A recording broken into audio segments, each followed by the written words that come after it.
Okay, mabilis na update sa BTC. At nagkakaroon tayo ng push up ngayong araw na to, no? Kasi nagkaroon na tayo ng monthly close siguro. Double check nga natin. Meron na tayong monthly close, no? So, meron tayong some sort of level dito actually na inaabangan. Yan, yung area yan. At medyo nasa area tayo ng, ano, no, ng resistance sa ngayon. At potentially baka meron din tayo kasi dito, no? So, pwedeng nag-breakout na tayo dito sa mga area to. Pero, meron pa tayong kasunod na resistance na inaabangan dito, no? So, ang susunod na target dyan most likely kung magbe-breakout tayo mga banda dito sa bandang 45.5k, no? Kung ano tayo, kung magbe-breakout tayo, no? Titignan natin ang volume natin. Punta tayo ng daily. So, hindi pa hindi pa nag-close to. Pero tignan natin ang volume. Ang volume natin sa pag-pump na to, no, medyo pabagsak. Titignan natin sa 4 hours. Sa 4 hours, mukhang decent naman. Tingin nga tayo sa ibang exchange. Kunwari sabihin natin Binance. Lowering volume pa rin to, no? So, hindi siya ganun kaganda sa ngayon. Yung pump na to. Ano pa ba? Merong Coinbase siguro. Sa Coinbase din, no? Medyo mababa ang volume ng pump na yun, no? So, sa Bitstamp, last one. Ganun din. Okay, so balik tayo ng index. Sa index mukhang meron na somehow parang mahina ang volume. So, pwede natin ma-expect dyan baka paparating na ang some sort of at least sa corrective move na pabagsak tayo. Minimum lang yun, ha. Na tipong kung babagsak man tayo, minimum na babagsak tayo ng maliit or pwedeng malaki, hindi natin sure. Pero kapag nakakita tayo ng higher highs with lower volume, na hindi tayo masyado nagvo-volume spike na nalalakihan natin to mga to or nalalaki natin to mga to habang nag-higher high tayo, hindi siya nag-i-indicate ng malakas na sign of bullishness sa ngayon. Ayun lang yung problema natin, no? At least kung titignan din natin sa ibang exchanges, mas malaki nga actually yung signs na medyo hindi ganun kalakasan yung pump. Okay? So meron din tayo pinag-usapan, no, doon sa last video ko, na ang target most likely na ito, since medyo alam natin na magpapump pa siya na higher high kasi meron tayong some sort of ganito, no? Yan. Ayusin natin to, ha. Ganyan siguro. Extend natin to. Parang ganyan yung itsura niya. Na rising wedge. Meron din tayong ascending triangle na breakout niya. Ang problema lang, no, ito yung alisin ko lang itong yung monthly levels natin, alisin ko lang to kasi di masyado importante yan sa ngayon. Ito lang yung pinag-uusapan natin last time, na in case na hindi to ascending triangle, kasi nakakita tayo ng mukha siyang ascending triangle, pero nagkaroon tayo ng deviation dito. Okay, pwede pa siguro maging ascending triangle, pwede pa siguro to, yan, pwede pa. Pero ang problema, kapag nagbe-break niya yung parang some sort of neckline niya dito, ito yung neckline, no, yan, nang walang volume, nang walang masyadong volume, binigyan na tayo ng chance dito, pero bumalik lang tayo sa ilalim, then tsaka pa tayo nag-breakout with lower volume pa, no, kumpara dito.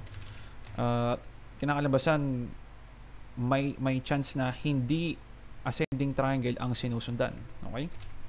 So sa ngayon medyo mababa yung probability ng ascending triangle, ha. Hindi sa pagiging bearish sa ngayon, kasi nakakita tayo ng mas higher probability na move, which is yung rising wedge sa ngayon. Okay? Lalo na kung titignan natin sa ibang exchanges, lowering volume to habang rising wedge ang pattern niya, no? O kaya rising price ang kakalabasan habang lowering volume. Ibig sabihin walang masyadong nagte-trade or hindi interesado ang mga tao sa pump, no? So bakit kaya ganun? So possibly meron kasing mga ending structure dito na pwede natin makita. Actually tignan na nga natin, no? So tayo pinag-usapan dito last time, no, na medyo kahit ako nalito rin ako sa drawing ko, pero ang dati kong drawing parang ganito, no, ganyan. Tapos ganito, then magdadump dapat to, no? Kaso mali ito, no? Kasi dapat may corrective move tayo dito ng maliit dapat, at least. Kaso wala tayong makita kasi straight down lang to. So mukhang mukhang Actually, baka ganito to, no? Yan. Yan. Yan. Yan. Tsaka yan. Baka ganyan pa talaga siya actually. Hindi lang natin sure, ha? O, baka ganyan, no? Kalabasan. So, ano lang to, no? Pang ano lang, pang double check lang to, no, in case na kung ganito ba ang ano ang pattern natin, or baka ganito, or dito pa ba start ng pattern. Kasi makikita natin dito meron tong ano, no, potentially 1 2 3 for first wave, 1 2 3 for second wave, meron tayong 1 2 3 for third wave, 1 2 3 for fourth, 1 2 3 for fifth. So marami siyang ano, no, marami siyang variation na pwedeng kung saan siya magre-reject. Pwedeng dito na nung last time pero na-realize natin hindi pala to corrective move. So pwedeng 1 2 3 rin to, no, 1 2 3, at pwedeng 1 2 3 rin to, 1 2 3 ganyan. So hindi natin sure kung alin dyan, pero kailangan natin mag-ingat dito kasi meron tayo actually na fib target dyan, no. So teka double check natin, ha. So sabihin natin ito yung bandang third wave, at meron tayong fourth wave dito sa area to, or dito sa area to. So dalawa, ito or ito, no. So mula dito sa itaas hanggang dito sa ilalim muna, ito itong point na to, usog natin to the right. Na-reach natin ang minimum target for fifth wave. Okay, ang fifth wave, ang target madalas 1.236 or 1.272. So nasabi ko yun sa ano, no, sa last video natin na in case magpa-pump, ang most likely na target dyan 38,800 area, no. So nakapag-pump naman tayo dito sa mga area to, no. So pasok na siya sa minimum target ng potential ending diagonal. Okay, pasok na siya. So hindi ako magugulat kung magre-reject na tayo dito. Okay, hindi ako magugulat kapag magre-reject na tayo dyan, ha, ng malakas. Hindi rin ako magugulat kapag nag-break siya ng matindi dito, kasi importanteng level tong area ng 39k. Okay, so ibig sabihin kapag nag-break siya bigla ng malakas, ha, lalo na't ano, new monthly candle na, pwede rin mangyari yon. So papakita ko lang, no, kasi meron tayong 618 na fib retracement dito, no, na bandang 39k. So dito na siya sa area to, no. So dalawa lang ang ano nito, dalawa lang talaga yung parang ultimate move nito. Either malakas na break or malakas na rejection. Actually, hindi, yung sa malakas na rejection hindi ko pala sure, pero yung malakas na break dapat mangyari kung bullish tayo. Sa malakas na rejection, medyo 50-50 yun. Okay, so nasa, in terms of ano, kung bullish or bearish, medyo nasa ano tayo, nasa more on bullish tayo, pero pwede rin kasi masabi yung corrective move na paparating bullish pa rin, kasi pwede mag-bounce yun ng malakas. Okay, so kinakalabasan sa shorter time frame dito sa mga area to, highly likely na mas babagsak tayo kaysa sa magpa-pump agad-agad. Ito, magpapahinga muna ang BTC bago mag-pump. Or pwede rin yung ano, may chance din na biglang mag-reverse to ng malakas. So yung probability nun, hindi pa natin sure kung gaano kalaki, pero alam natin dito sa mga area to malakas na resistance to. Okay, so abang natin tong ano, no, 39k. So parang ano to, no, parang break it or make it atang area to, atong area to, no. So in case na mag-pump, makakita dapat tayo ng malakas break sa 39k, no, 39k hanggang 41k siguro. Doon sa mga area malakas na break dapat ang makikita natin. Pag magre-reject naman, meron tayong dalawang choice, or more like ang BTC may dalawang choice. Meron siyang corrective move. So double check nga natin, nakalimutan ko i-double check. So sabihin natin kung ito yung first wave, ang corrective move niya, tignan natin, 31k area, no, which is yung sinasabi ko last time dito na hindi natin dapat maibagsak lower than 31k. So kung bumagsak man siya hanggang dito, okay lang, wag lang siya babagsak below. Sa naiisip kong ano, no, idea, kasi ang idea dyan, meron tayong first wave, meron tayong second wave, meron tayong paparating na third wave dito kung sabihin natin bullish tayo. At yung third wave na to, meron tong inner impulsive move na potential. Meron tayong 1. Tapos itong number 2 na to, wala naman sa rule to, pero kapag madalas nakikita natin na meron tayong overlapping waves na ganito, mag-overlap dito sa primary 1 natin, nag-overlap na ganyan, eh, bumababa yung probability na magiging impulsive move siya to the upside. Okay? So, kaya siya impulsive kasi malalakas ang move. Lalo na third wave tong yung kasunod nito, no? Third wave tong kasunod na to. Dapat wala tayong makita na nag-overlap itong mga move na to, no? Tapos biglang magaganyan. So, hanap tayo kung meron tayong makikita ng ganyan. Actually, dapat hindi tayo makakita ng ganyan, no? So, for example, ito. Meron tayo dito, impulsive move. Meron tayong impulsive 1, impulsive 2, impulsive 3. So, pwedeng 4, 5 to, no? 4, 5. So, dito sa loob ng number 3 na to, wala tayo actually makikitang number 2 dito na lalabas ang ano natin, magbe-breakout tayo dito. So dito, no, magbe-breakout tayo dito, sabihin natin. Hindi nag-breakout dito, yung breakout babalik dito lang, no? Hindi siya bumabalik ng malakas na ganyan, no, na nag-overlap dito sa primary 1. Wala tayo nakikitang ganoon. So hanap pa tayo kung baka mali yung sinasabi ko, no? Tignan natin sa ibang parts. Ano bang pwedeng magandang example dito? Punta nga tayo ng weekly. Yan. So meron tayong bull cycle.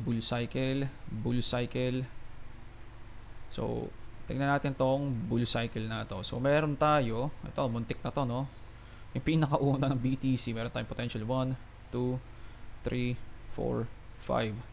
Tapos ito meron tayong move dito. Meron tayong potential na 1, 2, baka dito yung 3, 4, then 5. Makikita natin, tama ba tong drawing ko? Parang hindi ko sure kung tama to. Pero makikita natin, no, etong number 4, or kung number 2 man to, hindi natin sure. Sabihin natin, baka ganito to, no? Pwede ba lang na to? 1, 2, hindi pwede. Basta, hindi natin sure. Pero makikita natin, hindi siya lumalagpas dito sa pinakaunang wave. No? Wala tayong nakitang wala tayong nakitang magpo-push up, babalik sa loob. Hindi pwedeng ganoon. So, hindi tayo nakakita ng ganoon. Nasa ibabaw siya lagi, no? So, hanap pa tayo sa iba. Sa second bull cycle siguro dito, baka makakita na tayo. So, meron tayong potential 1, 2, 3, 4, 5 bull cycle. Tingnan natin. Meron tayo ditong push up dito, biglang bumagsak dito. Pero mapapansin natin, aalisin ko tong yung number 1 na to, uusog ko lang dito. Yan. Hindi siya nag-overlap. So, kung titignan natin to sa third wave, meron to most likely 5 waves sa loob.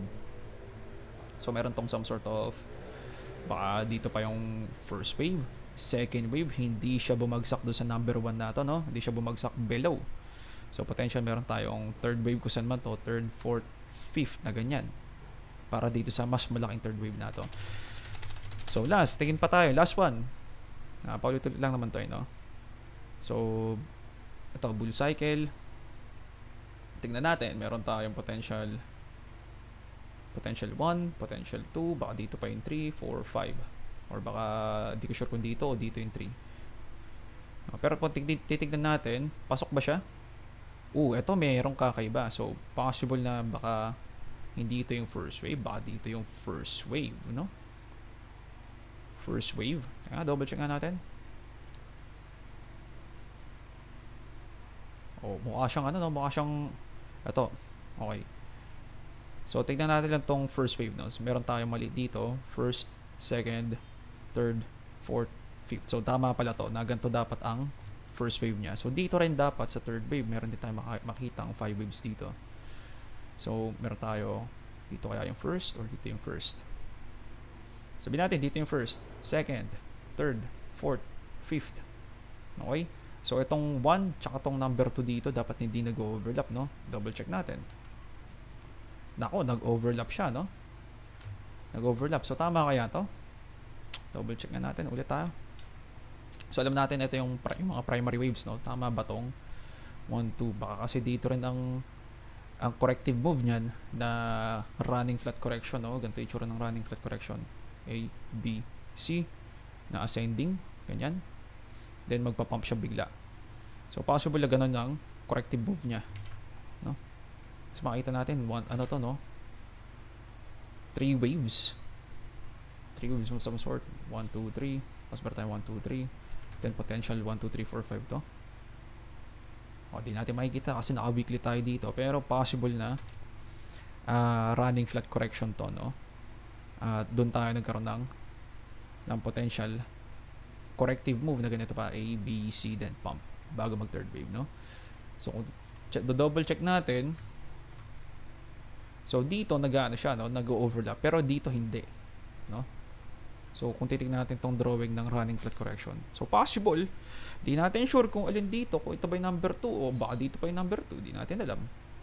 Pero nakikita natin, medyo mahaba tong mga correction na to, no? Mahaba tong correction na to. Ito, 2 weeks lang to, no? 2 weeks. Ito, ilang months to? O ilang weeks to? 1, 2, 3, 4, 5 weeks. So, 1 month, 1 week, no?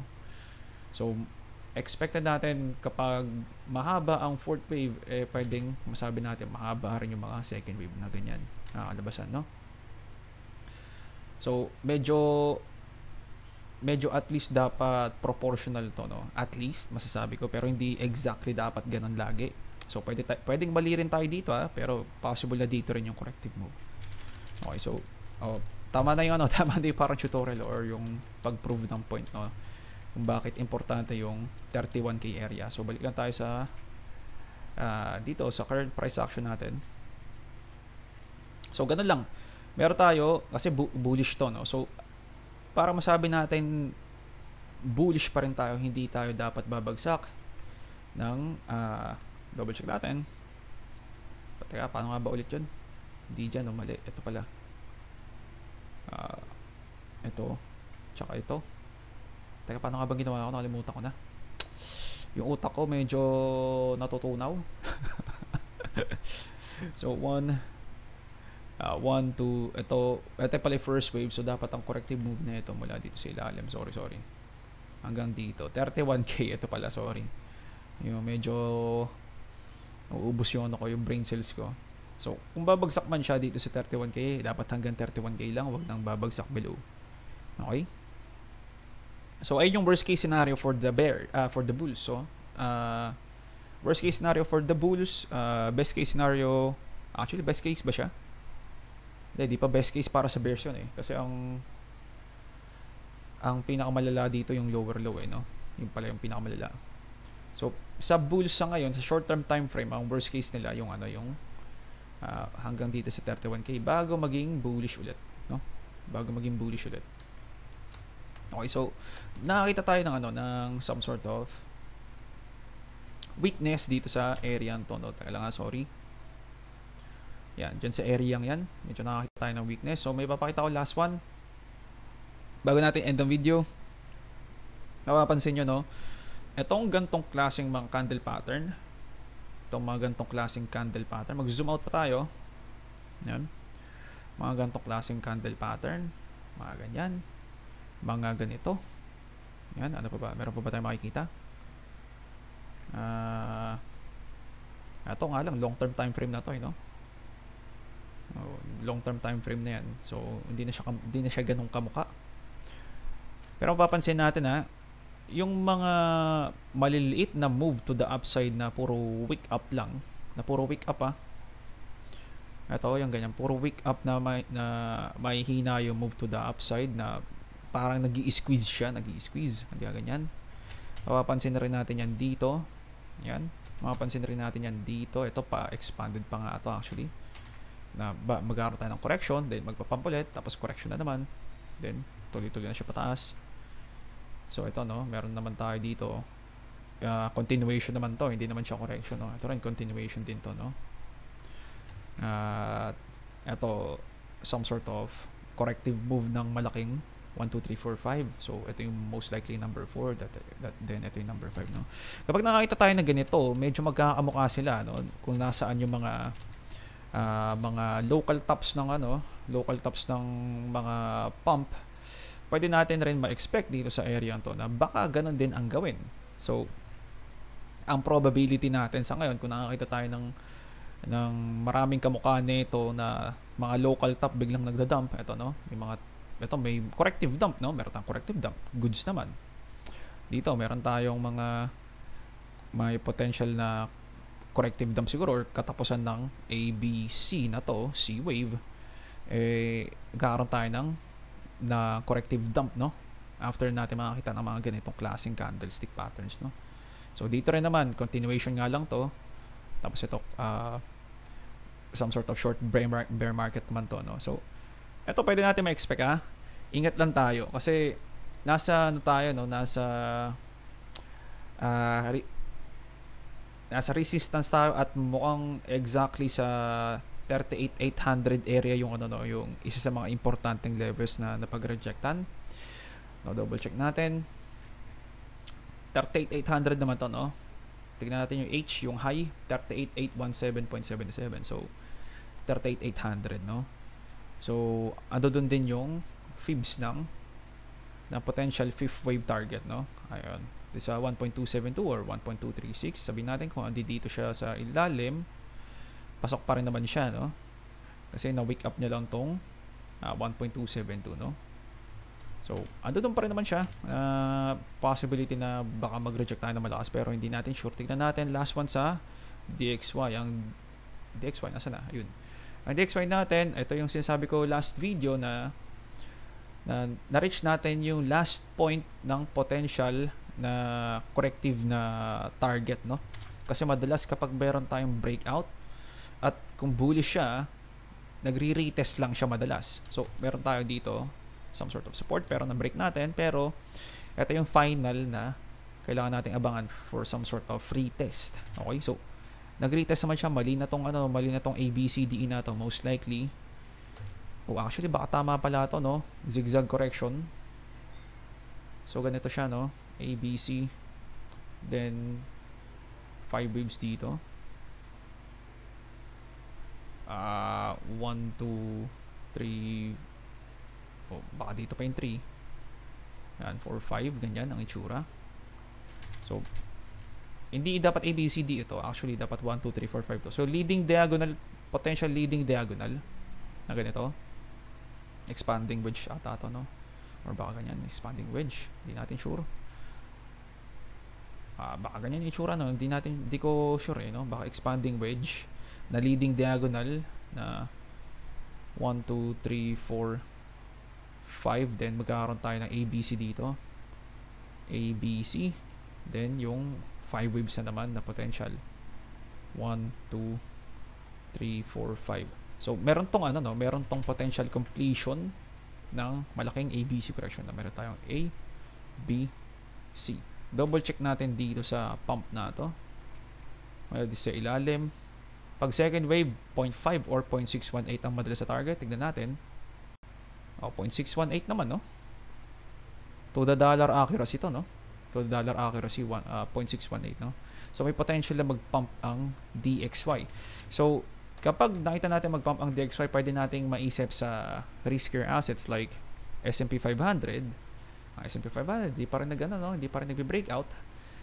Or yung BTC, pwede natin maisip na baka magkaroon to ng reaction to the downside na.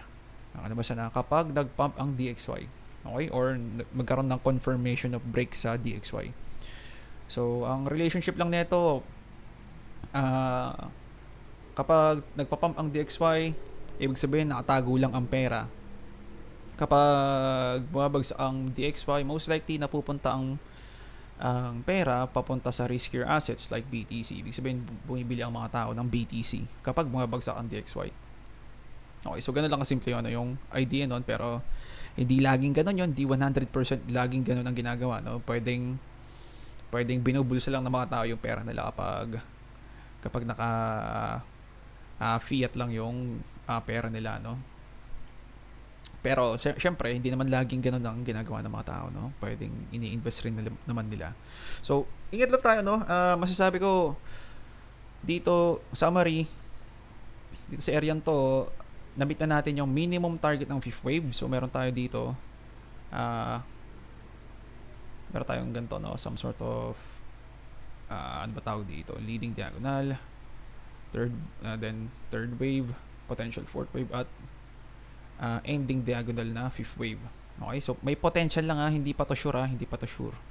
Kasi pwede pang magkaroon to ng baka kasi etong buong to ba corrective move na running flat correction na naman. Then itong fifth wave dito pa pala sa mga bandang 46k or ganyan o para 45k, hindi natin sure ha.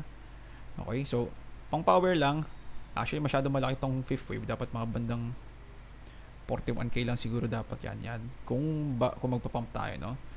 So ayun lang yung gusto ko i-point out, at wala tayong trading idea. Kung gusto nyo pa i-trade to siguro for short, medyo masasabi ko na miss natin yung yung 38,800, pero may short ako dito banda sa 38,670 banda, no. So nagbabakasali lang ako kasi at sa nakikita ko sa natin sa technical analysis natin, isa to sa mga potential na target ng fifth wave. So ibig sabihin pwede siyang mag-dump ng malakas, no. Pero hindi rin siya guaranteed kasi pwede siya mag-pump, no. So naka-stop loss lang ako, no. Naka-stop loss lang ako banda dito sa taas in case na magkamali ako. So ganun lang din gagawin niyo, no, kapag meron kayo nakikitang parang signs na baka ayun yung gagawin ng BTC or ganito gagawin ng BTC. Take nyo risk pero stop loss lang talaga, no. Para in case na mali tayo, okay lang kasi hindi tayo mawala ng malaking pera. Magkaroon tayo ng loss pero napakaliit lang, no. So ayun lang siguro update natin. Wala tayong trading idea maliban na lang dun sa potential kung mag-push up pa to. Kaso pag nag-push up to, ako naman kawawa, no. mawala na akong posisyon. Pero yun nga, ingat sa trades. GG's boys.